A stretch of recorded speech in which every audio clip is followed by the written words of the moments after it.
শ্রমিক কল্যাণ ফেডারেশন, শ্রমিক মিলন মেলা জিন্দাবাদ জিন্দাবাদ। শ্রমিক মিলন মেলা সফল হোক, সার্থক হোক।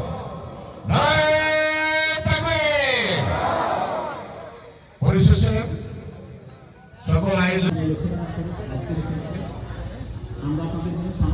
ওরা এমন ভাবে পাঞ্জাবি দেয়, 50-50টা একটা বস্তা দিচ্ছে, আমি ওটা নোট করছি, আর ভিতরে আর একটা বস্তা ফেলে দিচ্ছি। হয়তো এটা প্রথমবার আপনাদের কাছে কতটা গ্রহণযোগ্য হবে বিনতি হাত জোর করে ক্ষমা চাইব, কষ্ট করে।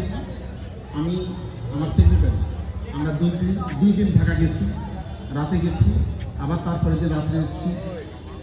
আমরা চেয়েছিলাম অর্ডার দিয়ে পাঞ্জাবি বানিয়ে নিতে, কিন্তু আমরা ইউনিয়নের কাছ থেকে সাড়া পাইনি। আমরা 1 মাস থেকে বলছি, কিন্তু একটা ইউনিয়ন কতজন ডেলিগেট দেবে, কতজন পাঠাবে, এই সংখ্যা নির্দিষ্ট করে আমাদেরকে বলতে পারে নাই। আপনারাও সেই শিবির দিতে পারেননি যে আপনারা কতজন আসবেন।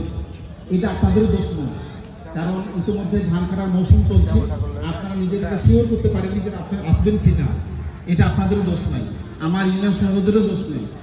এই ফলশ্রুতিতে আমরা গত 13-14 তারিখেও আমরা লাস্ট ডেট দিয়েছিলাম। আমরা 11 তারিখ লাস্ট ডেট দিয়েছিলাম, 11 তারিখের ভিতরে আমাদেরকে জানাবে। আমরা ঢাকা কোম্পানির সাথে কথা বলেছিলাম, 11 তারিখের ভিতরে নির্দিষ্ট করতে পারলে আমরা ওইখানে অর্ডার দেওয়া ছিল, তারা বানিয়ে দিত। আমরা কাপড় চয়েস করে সব কিছু কাপড় রেডি করে দিয়ে আসছিলাম। কিন্তু দুঃখজনক হলেও সত্য যে আমরা সেইটি 11 তারিখ, 12 তারিখ, 13 তারিখ আমরা পাইনি। প্রায় 14-15 তারিখের দিকে আমরা প্রায় নির্দিষ্ট পেয়েছি যে এতজন সদস্য হতে পারে। সেই সময়তে আমাদের যে কোম্পানির সাথে কথাবার্তা, তারা এটি ডিনাই করেছে। তারা বলেছে আমরা এই সময়ের ভিতরে আপনাদেরকে পাঞ্জাবি বানিয়ে দিতে পারবো না। তারা দুঃখ প্রকাশ করেছে আমরা বানিয়ে নিতে পারিনি।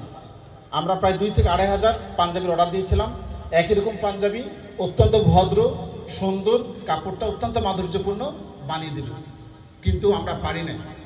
কিন্তু যেহেতু প্রোগ্রাম ঘোষণা করা হয়েছে,